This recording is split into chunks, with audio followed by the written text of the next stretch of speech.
दोस्तों, यह कहानी एक महिला कलेक्टर की है जो अपनी जिम्मेदारियों को गंभीरता से लेते हुए भेष बदलकर रात 11 बजे अकेले स्कूटी से निकलती है।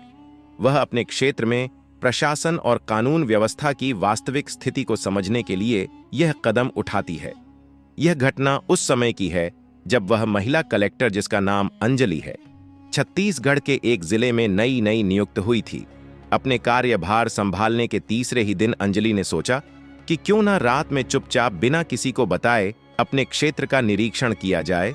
उसने चेहरे पर मास्क लगाया, साधारण सलवार सूट पहना और अपनी स्कूटी लेकर निकल पड़ी। जैसे ही वह एक सुनसान इलाके से गुजरी, एक पुलिस चेकपोस्ट पर तैनात पुलिसकर्मियों ने उसे हाथ देकर रोका। अंजलि ने अपनी स्कूटी रोक दी। पुलिस वालों ने उससे गाड़ी के कागज मांगे।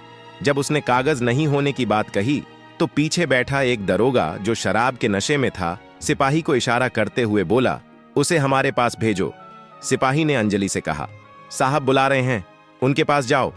अंजलि ने जवाब दिया, अगर उन्हें कुछ चेक करना है तो वे खुद यहां आए। ये सुनते ही सिपाही ने गुस्से में गंदे शब्दों का इस्तेमाल किया और उसे बाजारू औरत कहते हुए ताना मारा। धंधा करने निकली हो क्या? जा, साहब बुला रहे हैं। अंजलि चुपचाप दरोगा के पास गई। मास्क लगाए होने के कारण दरोगा उसे पहचान नहीं पाया। उसने अंजलि से मास्क हटाने को कहा। अंजलि ने मना किया तो दरोगा ने जोर देकर कहा, मास्क हटाओ। मास्क हटाने के बाद भी दरोगा उसकी असली पहचान नहीं समझ सका। उसने अंजलि को ऊपर से नीचे तक घूरते हुए कहा, डॉक्यूमेंट नहीं है तो फाइन भरना पड़ेगा। अंजलि ने पूछा, कितना फाइन? दरोगा ने जवाब दिया, 6,000 रुपए। अंजलि ने शांत स्वर में कहा, इतना फाइन आप थोड़ा समझ सकते हैं। दरोगा हंसते हुए बोला, समझने की कोई जरूरत नहीं है, तुम्हारे लिए और भी रास्ते हैं। यहां स्कूटी छोड़ो, दूसरी गाड़ी ले लो और निकल लो। अगर गाड़ी चाहिए तो थाने से जाकर ले जाना। अंजलि ने फिर कहा, थोड़ा जल्दी जाने दीजिए। इस पर दरोगा बेहुदा अंदाज में बोला, देखो, जो काम तुम वहां करने जा रही हो वह यहां भी कर सकती हो। सब व्यवस्था है, गाड़ी में चलो, तुम्हें एक भी रुपया नहीं देना पड़ेगा। बस 10-15 मिनट का ही काम है। अंजलि अपने गुस्से पर काबू नहीं रख पा रही थी। उसे लग रहा था कि अभी कुछ कहना चाहिए, लेकिन उसने खुद को समझाया। उसने सोचा कि अगर इस समय वह दरोगा को अपनी असली पहचान बता दे तो स्थिति और बिगड़ सकती है। हो सकता है कि जब सामने वाले को पता चले कि वह कलेक्टर है तो वह या तो डरकर शांत हो जाएगा या फिर और ज्यादा आक्रामक हो जाएगा। अगर वह नकारात्मक प्रतिक्रिया देता तो उसके लिए स्थिति और खतरनाक हो सकती थी। अंजलि ने समझदारी दिखाते हुए अपना परिचय ना देने का फैसला किया और सोचा कि चुपचाप उसकी बातें सुन लेना ही बेहतर होगा। इसी बीच दरोगा उठ खड़ा हुआ। उसने अंजलि के कंधे पर हाथ रखा और सहलाने की कोशिश की। यह देखकर अंजलि ने झटके से उसका हाथ झटक दिया और दूर हट गई। वह घबरा गई थी, लेकिन उसके मन में एक बार भी नहीं आया कि वह अपनी असली पहचान बताए। पढ़ी लिखी होने के नाते वह जानती थी कि यह सही वक्त नहीं है। उसने सोचा, अभी कुछ भी हो सकता है, बेहतर होगा कि मैं यहां से निकल जाऊं, बाद में जो होगा देखा जाएगा। अंजलि ने तुरंत वहां से दौड़ लगा दी और भागती हुई दूर निकल गई। पीछे से दरोगा चिल्लाया, स्कूटी को थाने में जमा करवा दो, गाड़ी वहीं से मिलेगी, बाद में आकर हिसाब कर लेंगे। यह कहकर वह फिर से अपनी कुर्सी पर बैठ गया। उसके लिए यह सब सामान्य था। उसने सोचा, अगर काम बन गया तो ठीक, नहीं तो कोई बात नहीं। अंजलि आगे बढ़ी। उसके पास अब स्कूटी नहीं थी। वह सोच रही थी कि ड्राइवर को कॉल करके गाड़ी मंगवा ले या प्रशासन को सूचना दे। जैसे ही वह दौड़ते हुए आगे बढ़ रही थी, अचानक उसने सड़क के किनारे एक गोल गप्पे वाला लड़का देखा। वह अपनी दुकान समेट रहा था। ठंड का मौसम था और रात के 11 बज चुके थे, लेकिन सन्नाटा ऐसा था कि लग रहा था जैसे बहुत देर हो चुकी हो। अंजलि घबराई हुई थी। वह उस लड़के के पास गई और धीरे से बोली, मेरे साथ पुलिस वाले बदतमीजी कर रहे हैं। लड़के का नाम दीपक था। उसने अंजलि को ध्यान से देखा और कहा, मैडम, यहां तो ऐसा हर रोज होता है, इसमें कोई नई बात नहीं है। वह दरोगा बहुत गंदा इंसान है। अंजलि ने बताया कि उसे किसी दूर की जगह जाना है जो लगभग 35 किलोमीटर दूर थी। दीपक ने तुरंत कहा, अगर आप मुझ पर भरोसा कर सकती हैं तो मैं आपको छोड़ देता हूं। यहां इस समय आपको कोई गाड़ी नहीं मिलेगी, मैं किसी से बाइक लेकर आता हूं। अंजलि ने दीपक को गौर से देखा। वह सोच रही थी कि क्या इस लड़के पर भरोसा किया जा सकता है, लेकिन कोई और चारा न देखकर उसने हामी भर दी। दीपक ने अंजलि को अपने साथ चलने के लिए कहा। दोनों चलने लगी। दीपक ने पुलिस वाले इलाके से पहले ही रास्ता बदल दिया और उन्हें देखते ही एक कट लेकर दूसरी गली में मुड़ गया। थोड़ी दूर जाने के बाद वह एक छोटे से घर के सामने रुका। उसने दरवाजा खोला और अंजलि से कहा, आप यहां बैठिए, मैं बाइक का इंतजाम करके आता हूं। अंजलि ने उसे रोकते हुए कहा, 1 मिनट रुको, यहां तुम अकेले रहते हो और क्या काम करते हो? दीपक अंजलि के सवालों पर मुस्कुराते हुए बोला, मैं उत्तराखंड का रहने वाला हूं और यहां गोलगप्पे बेचता हूं। शादी अभी तक नहीं हुई है, घर वाले लड़की देख रहे हैं। हां, मैं यहां अकेले ही रहता हूं। अंजलि ने उसका पूरा नाम और बाकी बातें पूछी।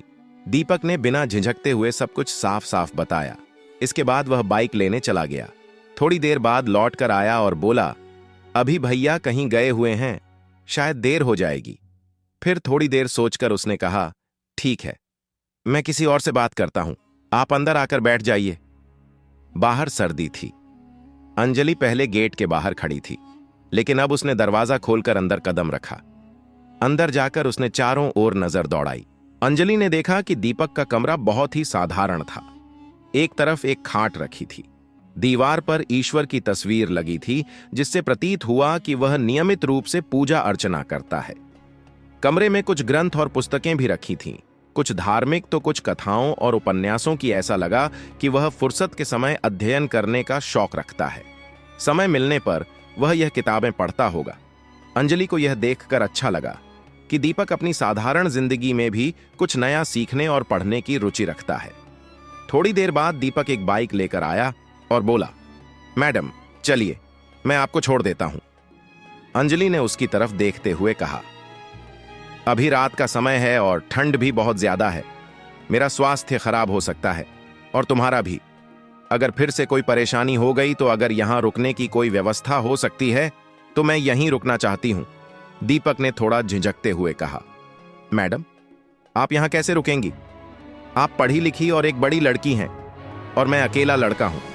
आपको यहां रुकना सही नहीं लगेगा। अंजलि ने मुस्कुराते हुए कहा, ऐसी कोई बात नहीं है। अगर मुझे कोई दिक्कत नहीं है तो तुम्हें क्यों हो रही है?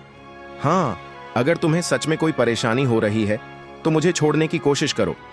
दीपक ने थोड़ी देर सोचा और फिर कहा, ठीक है, अगर आप रुकना चाहती हैं तो रुक जाइए, मुझे कोई दिक्कत नहीं है। मैं कहीं और चला जाता हूं और सुबह वापस आ जाऊंगा। अंजलि ने उसे रोकते हुए कहा, अरे बैठो, मैं तुमसे बात करना चाहती हूं। आओ, थोड़ा बैठकर बात करते हैं। दीपक को यह सुनकर अजीब लगा, लेकिन उसने बाइक लौटा दी और वापस कमरे में आ गया। जब वह लौटा तो अंजलि ने पूछा, अच्छा, तुमने जो गोलगप्पे बेचे, क्या उनमें कुछ बचा है? दीपक ने ठेले से बचा हुआ सामान लाकर अंजलि को गोलगप्पे खिलाए। अंजलि ने गोलगप्पे चखते ही कहा, वाह, तुम गजब के गोलगप्पे बनाते हो। ऐसा स्वाद तो मैंने बहुत दिनों बाद चखा है। अंजलि को अचानक याद आया कि कुछ लड़कियां ऐसी होती हैं जिन्हें गोलगप्पे बेहद पसंद होते हैं, चाहे वे किसी भी पद पर क्यों ना हो। उसने भी सोचा कि चाहे कुछ भी हो जाए, गोलगप्पे तो खाऊंगी ही। अब अंजलि और दीपक के बीच बातचीत का सिलसिला शुरू हो गया। हालांकि अंजलि अपने बारे में ज्यादा कुछ नहीं बताती। वह खुद को सामान्य वर्ग की बताती है और यहां तक कहती है कि स्कूटी भी किसी और से मांग कर लाई थी। उसने साधारण कपड़े पहन रखे थे, लेकिन पढ़े लिखे इंसान की पहचान उसके व्यक्तित्व से हो जाती है। दीपक को यह समझ आ गया था कि अंजलि पढ़ी लिखी और समझदार लड़की है। अंजलि ने दीपक से उसके बारे में पूछना शुरू किया। दीपक ने अपनी गरीबी की कहानी सुनानी शुरू कर दी। उसने बताया कि वह गोलगप्पे बेचता है क्योंकि उसका परिवार आर्थिक रूप से कमजोर था। हालांकि वह अब भी घर पैसे भेजता था और परिवार की स्थिति अब अच्छी हो चुकी थी। गोलगप्पे बेचकर भी अच्छे पैसे कमाए जा सकते हैं, लेकिन मैं अपनी सादगी में खुश हूं, दीपक ने कहा। वह किताबें पढ़ता था और खाली समय में खुद को बेहतर बनाने की कोशिश करता था। ठंड काफी बढ़ गई थी। दीपक के पास सिर्फ एक रजाई थी जिसे दोनों ने पैरों पर ओढ़ रखा था और बातें कर रहे थे। दीपक ने कहा, आपको भूख लग रही होगी, मैं कुछ बना दूं? अंजलि ने जवाब दिया, इस समय क्या बनाओगे? गोलगप्पे से तो पेट भर गया। फिर भी दीपक ने कुकर में खिचड़ी चढ़ा दी। जब खिचड़ी बन गई तो उसने अलग अलग प्लेटों में परोसी। अंजलि ने कहा, तुम भी खाओ। दीपक ने अपनी प्लेट निकाली और दोनों खाने लगे। खाते खाते दोनों एक दूसरे को देख रहे थे और बातें भी कर रहे थे। बातों बातों में रात के 4 बज गए। अंजलि ने कहा, ऐसा करते हैं कि हम पूरी रात बात करते हैं। सुबह 6 बजे जब समय हो जाएगा और गाड़ियां चलने लगेंगी तब तुम मुझे छोड़ देना। दीपांशु को भी यह अच्छा लगा। दोनों बातें करते रहे। सुबह होते होते अंजलि फ्रेश हो गई और तैयार होकर बोली, अब तुम मुझे वहां तक छोड़ दो जहां से गाड़ी मिल सके। दीपक ने अंजलि को पैदल वहां तक छोड़ने गया जहां से ऑटो मिल सकता था। उसने अंजलि को ऑटो में बैठा दिया। अंजलि ऑटो में बैठकर अपनी आवाज तक चली गई। इसके बाद अंजलि ने पूरी प्रक्रिया शुरू की और अपने ऑफिस की टीम के साथ उस थाने पर पहुंची। उसने निरीक्षण किया और उस पुलिसकर्मी को बर्खास्त कर दिया जिसने बदतमीजी की थी। यह खबर फैल गई कि निरीक्षण के दौरान कुछ गड़बड़ियां मिली और पुलिसकर्मी को नौकरी से निकाल दिया गया। यह कहानी केवल एक महिला डीएम की नहीं, बल्कि उस कर्तव्य निष्ठा और ईमानदारी की है जो एक अधिकारी को उसके पद की गरिमा तक पहुंचाती है। अंजलि ने यह साबित किया कि एक सच्चा नेता वही होता है जो अपनी आंखों से वास्तविकता को देखे और समाज में सुधार के लिए कदम उठाए। इस घटना ने न केवल भ्रष्ट पुलिसकर्मियों की असलियत उजागर की, बल्कि यह भी दिखाया कि अगर समाज में हर व्यक्ति अपने कर्तव्यों के प्रति जिम्मेदार हो तो व्यवस्था में सुधार संभव है। अंजलि की दृढ़ता और साहस ने यह संदेश दिया कि चाहे कितनी भी मुश्किलें क्यों ना हो, सत्य और ईमानदारी हमेशा विजय होती है। यह कहानी हमें प्रेरणा देती है कि अगर हर अधिकारी चाहे वह किसी भी पद पर हो, अपने कर्तव्यों को पूरी ईमानदारी और निडरता से निभाए तो न केवल प्रशासन सुधरेगा, बल्कि जनता का भरोसा भी मजबूत होगा। यह कहानी केवल एक महिला डीएम की नहीं, बल्कि हर उस व्यक्ति की है जो अपने साहस और निष्ठा से समाज को बेहतर बनाने का प्रयास करता है। तो दोस्तों, आप क्या कहना चाहते हो डीएम अंजलि के बारे में? आप क्या कहना चाहते हो दीपक के बारे में? आपकी जो भी राय हो तो कमेंट सेक्शन में लिख सकते हो, लोगों के साथ शेयर कर सकते हो। वीडियो अगर अच्छी लगी हो तो वीडियो को लाइक और चैनल को सब्सक्राइब जरूर करें ताकि हमें थोड़ा सा हौसला मिले। आप लोगों के लिए ऐसे ही अच्छे अच्छे वीडियो बनाने के लिए इन कहानियों को सुनाने का उद्देश्य किसी को परेशान करना बिल्कुल भी नहीं है। यह कहानी आपको इसलिए सुनाई जाती है ताकि आप लोग इन कहानियों में से कुछ ना कुछ सीख सको और अपने अपने जीवन में उस चीज को अप्लाई कर सको। मिलते हैं किसी नेक्स्ट वीडियो में नए टॉपिक के साथ। तब तक के लिए जय हिंद, जय भारत। आप सभी लोगों का बहुत बहुत धन्यवाद।